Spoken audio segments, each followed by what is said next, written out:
रावी किनारे नया शहर आबाद करने का ये मंसूबा नए सिरे से शुरू किया गया।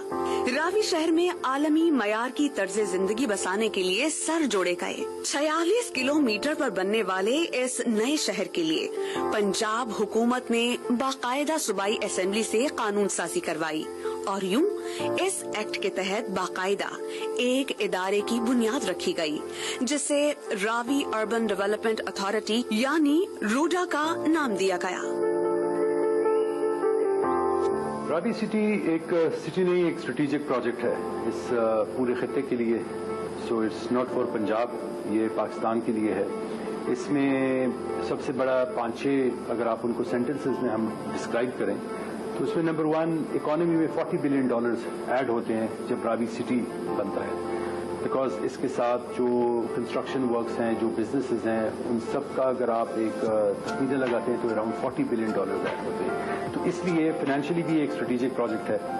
नेक्स्ट अगर आप देखें तो water as a life line है पाकिस्तान के लिए। जो हम डैम्स बाकी बना रहे हैं उसमें इस खत्ते के लिए, इन सिटीज़ के लिए, लाहौर एडजेसेंट जो सिटीज़ हैं उनके लिए ये वाटर कंजर्वेशन का एक सबसे बड़ा प्रोजेक्ट है। तो इसलिए एज अ लाइफ लाइन है वाटर के रिलेटेड भी, as a project for this whole region as well as for the province as well. Third आप देखें तो ये इन्वायरमेंट का सबसे बड़ा एक फ्रेंडली प्रोजेक्ट हम पहली बार करने जा रहे हैं। इसमें 50,000 कनाल को हम फॉरेस्ट में तब्दील करने जा रहे हैं, जो अभी तो रिजर्व फॉरेस्ट कहते हैं उन्हें, मगर वो प्रॉपर्ली रिजर्व है नहीं। तो पाकिस्तान में पहली बार हम स्मार्ट फॉरेस्ट का कॉन्सेप्ट ला रहे हैं, जिसमें हवावे हमारा हेल्प कर रहा है, और हवावे चाइना के साथ हम इसको स्मार्ट फॉरेस्ट करते जा रहे हैं। Number 2, waste water treatment plants 7 लग रहे हैं इसमें, जिसमें आपकी सारी जो रिवर में क्वालिटी ऑफ वाटर जो डिस्चार्ज होगा वो एक क्लीन वाटर हो जाएगा। इसकी वजह से दूसरा बड़ा इंपॉर्टेंट एस्पेक्ट है इन्वायरमेंट का। नंबर 3, रिन्यूएबल एनर्जी पे हम बड़ा कॉन्सेंट्रेट कर रहे हैं। तो सोलर, वेस्ट टू एनर्जी, ये हमारे कंपोनेंट्स हैं जो हमने इसमें ऐड किए हैं। तो रिवर की रिवर्टलाइजेशन, फॉरेस्ट, ये ट्रीटमेंट प्लांट्स, तो ये मेरे ख्याल में पाकिस्तान का सबसे बड़ा एक इन्वायरमेंटल फ्रेंडली सिटी होगा। नेक्स्ट, ये ग्रीन और स्मार्ट सस्टेनेबल सिटी है। ये पाकिस्तान का पहला प्रॉपर फ्रेमवर्क के साथ, IoT बेस्ड फ्रेमवर्क के साथ ये पहला ग्रीन और स्मार्ट सस्टेनेबल सिटी होगा, जिसकी वजह से अंदर 2 अर्बन गाइडलाइंस हैं वो तो आएंगी उसके साथ, बट स्मार्ट और ग्रीन की वजह से हमारे डिफरेंट जो इश्यूज होते हैं, for example line losses, smart metering से वो खत्म हो जाएंगे। इसमें हमारे इलेक्ट्रिक कार्स, उनके लिए स्पेशल टैक्स और वो बनाए गए हैं। इसके साथ ये एक नए ट्रेंड पे हम लेके जा रहे हैं पाकिस्तान को, और एक नया बिजनेस, एक कस्टमर बेस आ जाएगा जो बाहर के इन्वेस्टर्स हैं उनके लिए, कि पाकिस्तान को एक इमर्जिंग मार्केट हम देखें इस स्मार्ट और सस्टेनेबल की तरफ है इसमें। तो ये एक नेक्स्ट है उसका। तो एज अ होल रावी को अगर आप देखें तो फाइनेंशियली, इन्वायरमेंटली स्ट्रेटेजिक नेचर का प्रोजेक्ट है और बड़ा इंपॉर्टेंट है इस कंप्लीट खत्ते के लिए।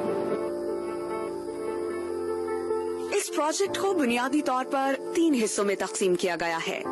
पहला हिस्सा 15 किलोमीटर पर मुश्तमिल होगा, जबकि हर हिस्से में बैराज और झीलें बनाई जाएंगी, जिनके साथ साथ community, knowledge city, IT city, sports city और गवर्नमेंट सिटी जैसी सहूलियात मौजूद होंगी।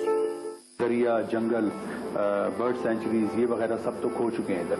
तो जब हम ये दोबारा रिवाइटलाइज कर रहे हैं तो that is an environmental revolution, और उसकी तरफ हम जा रहे हैं। मैंने आपको बताया 46 किलोमीटर लंबा वाटर फ्रंट डेवलप करके उसको 3 बैराजेज में डिस्ट्रीब्यूट करके हम वाटर को कंजर्व कर रहे हैं।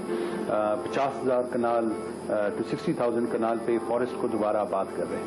तो मेरे ख्याल में एक बहुत बड़ा रेवोल्यूशन होगा, जिससे आपके जो अभी पोल्यूशन के सारे इश्यूज हैं, इंडेक्स पे जो लाहौर की एक रैंकिंग काफी खराब हो गई है, तो उससे बहुत बड़ा इफेक्ट उसमें आ जाएगा। तो अभी 1-2 साल के लिए एक स्पेसिफिक नंबर ऑफ पीपल के लिए, पॉपुलेशन के लिए प्रोजेक्ट नहीं है, ये एज अ होल कंट्री के लिए है। हमारे पास एजुकेशन के एक मल्टीपल कंपोनेंट्स हमने इसमें रखे हुए हैं। नंबर 1, हम ईज ऑफ बिजनेस जब बात करते हैं तो अथॉरिटी एक मुकम्मल सेटिस्फैक्शन और एक मुकम्मल पार्टिसिपेशन करती है और सपोर्ट करती है डिफरेंट एजुकेशन इंस्टीट्यूट्स को जो इधर आ रहे हैं। तो एक वन विंडो ऑपरेशन के लिए की तरफ से उनके जो सारे गवर्नमेंटल अप्रूवल्स हैं वो अथॉरिटी करके देगी, तो वो एक ईज हम करके दे रहे हैं।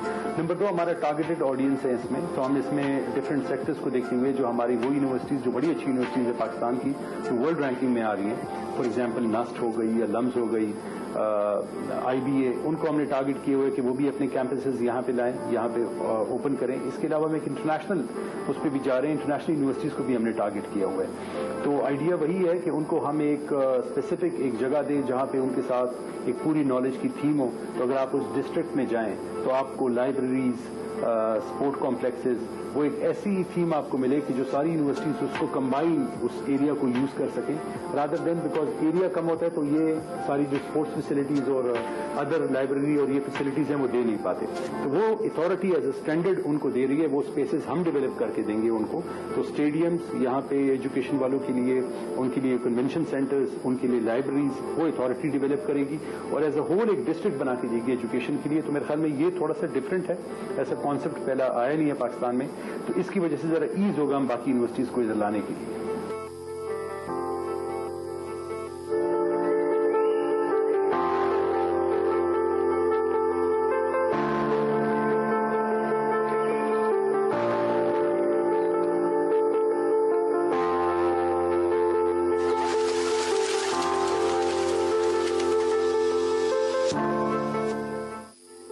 معیشت کا پہیہ تیز سے تیز تر چلاتے بزنس زونز ہوں یا مقامی اور بیرونی انویسٹرز کو ویلکم کرتے اکنامک زونز، صنعتی انقلاب لاتی انڈسٹریز ہوں یا 12 نئے اسپتال، یونیورسٹیز، 1000 لائبریریز پر مشتمل عوام دوست منصوبے، کسان دوست روڈ میپ کی تیاری ہو یا جنوبی پنجاب کی محرومیاں دور کرتے ڈیولپمنٹ پیکیجز، ترقی کے اس سفر کی داستان